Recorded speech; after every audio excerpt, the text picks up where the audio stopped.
السلام علیکم۔ میں ہوں سبحان کمبیو دیو خردکنا لاہور سے۔ میرا درد انسانیت یوٹیوب چینل ہے۔ اس چینل پر غریب مظلوم عوام کی آواز بلند کی جاتی ہے۔ اسے لائک کریں، سبسکرائب کریں اور زیادہ سے زیادہ شیئر کریں۔ بیل آئیکن کے بٹن کو دبانا نہ بھولیں۔ اس چینل پر 2 بلاگ روزانہ بنائے جاتے ہیں۔ میرے قابل احترام پاکستانیوں، ہمارے ملک پاکستان میں منافقت کا نظام صحیح نہیں ہو رہا اور بہت بڑی سیٹوں کی خرید و فروخت ہوتی ہے۔ جہاں سیٹوں کی خرید و فروخت ہو وہاں عوام کو کیا ملنا ہے، کیونکہ سب سے پہلے ہمارے عہدیداروں نے اور جیتنے والوں نے اپنے جو رقم خرچ کی ہوئی ہے سیٹوں کو خریدنے کے لیے اس کو پورا کرنا ہے اور اسی لیے وہ بنتے ہیں۔ تو اس سے نبی کریم صلی اللہ علیہ وسلم کی زندگی جسم میں نہیں ڈھلتی، تو میرٹ کا نام و نشان ختم کیا ہوا ہے۔ جبکہ اس ملک میں نظام چلانا کوئی مشکل نہیں ہے، لیکن وہ یہ نہیں کرتے کیونکہ انہوں نے اتحاد کیا ہوا ہے 10 سیٹوں پہ الیکشن لڑنے کا اور ایک سیٹ کو رکھ کر باقیوں کو چھوڑنے کا۔ یہ سب سے بڑا نقصان دے رہا ہے۔ تو اسی لیے اب یہ ضمنی الیکشن ہوا ہے جو 21 تاریخ کو، یہ قوم کا ہی نقصان ہوا ہے نا، اور اس میں بھی جال سازیاں کرتے ہیں اور کچھ جال سازیوں کے الزام لگتے ہیں، لیکن حقیقت کچھ اور ہوتی ہے۔ کامیاب وہ ہوتا ہے جس کو امریکہ کرواتا ہے۔ تو امریکہ نے اس میں پوری جڑ جمائی ہوئی ہے اور ہمارے وہ حکمران جو امریکہ کی غلامی کرتے ہیں ان کی حکومت بنتی ہے۔ تو سچا انسان تو اس میں حکمران بن ہی نہیں سکتا۔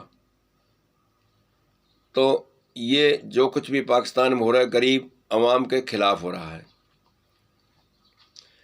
تو اس وقت غریب عوام ہی جیل میں ہے اور غریب عوام نے یہ خرچہ برداشت کیا ہے، لیکن غریب عوام کے لیے اس میں کوئی فائدہ نہیں ہے، کیوں غریب عوام کو تو ان کاروباری نہ بنایا نہ بنا سکتے ہیں، بھکاری بنانا ہے۔ الیکشن لڑنے سے اس سے کیا فائدہ ہوا غریب عوام کو سوائے نقصان کے اور ان پر ٹیکس لگنے کے؟ تو ہمارا ملک پاکستان ضمنی الیکشن نے تباہ اور برباد کر دیا ہے، جبکہ اس کا ملک کا چلانا کوئی مشکل کام ہی نہیں ہے۔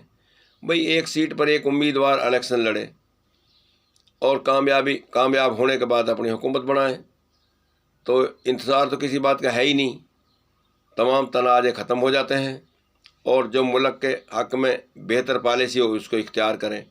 بہتر پالیسی یہ ہے کہ نبی کریم صلی اللہ علیہ وسلم کی زندگی کو اپنا کر اور نبی کریم صلی اللہ علیہ وسلم کی قرآن پاک اور نبی کریم صلی اللہ علیہ وسلم کا منہ کا نکلا ہوا بول اس کے مطابق حکومت بنانی چاہیے، علماء دین کو حکومت چلانے میں شامل کر کے۔ لیکن انہیں تو منافقت استعمال کرنی ہے اور ملک کو لوٹنا ہے اور جھوٹ بولنا ہے حکومت چلاتے وقت اور اقتدار پہ آتے وقت بھی۔ تو انہوں نے کون سی نبی کریم صلی اللہ علیہ وسلم کی زندگی اپنے جسم میں اپنانی ہے؟ انہیں تو دنیا سے نبی کریم صلی اللہ علیہ وسلم کا گستاخ ہو کے انہیں موت آنی ہے۔ تو یہ حال ہے ہمارے ملک کا۔ تو یہ ملک ہمارا امریکہ نے پوری طرح سے اس پہ کنٹرول کیا ہوا ہے کہ اس میں ایماندار اور امریکہ کے ڈیفرنٹ کی حکومت نہیں آ سکتی۔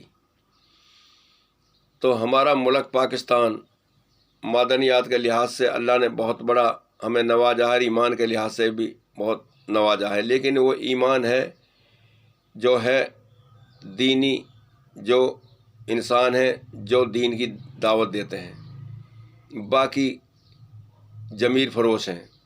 تو ضمیر فروش برا ہوتا ہے اور یہ ووٹ ہے جو یہ ضمیر کا ہے اور ضمیر کسی کو فروخت نہیں کرنا چاہیے۔ ووٹ قوم کی امانت ہے، یہ قیمتاً نہیں دینا چاہیے، یہ اچھی جگہ ووٹ دینا چاہیے۔ تو یہ ہماری رائے ہے کہ اس ملک میں اللہ پاک اچھا نظام لائے اور یہ ضمنی الیکشن کے سلسلے کو ختم کرنے کا دن آویں تاکہ یہ ملک خوشحال بن سکے اور اس میں غریب عوام کو کوئی انصاف مل سکے تو انصاف تو جب ہی ملے گا جب علماء دین کو حکومت چلانے میں استعمال کریں گے۔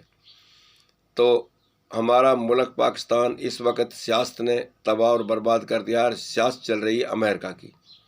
تو اس سے نجات حاصل کرنے کے لیے اللہ پاک کو پہچانے اور نبی کریم صلی اللہ علیہ وسلم کی زندگی کو پہچانے اور انسانیت کا کردار ادا کرنا چاہیے تمام افسران کو اور فوج کے افسران کو، کیونکہ اس ملک کو بچانا ضروری ہے، کیونکہ اس ملک میں نظام کفر کا غالب آیا ہوا ہے۔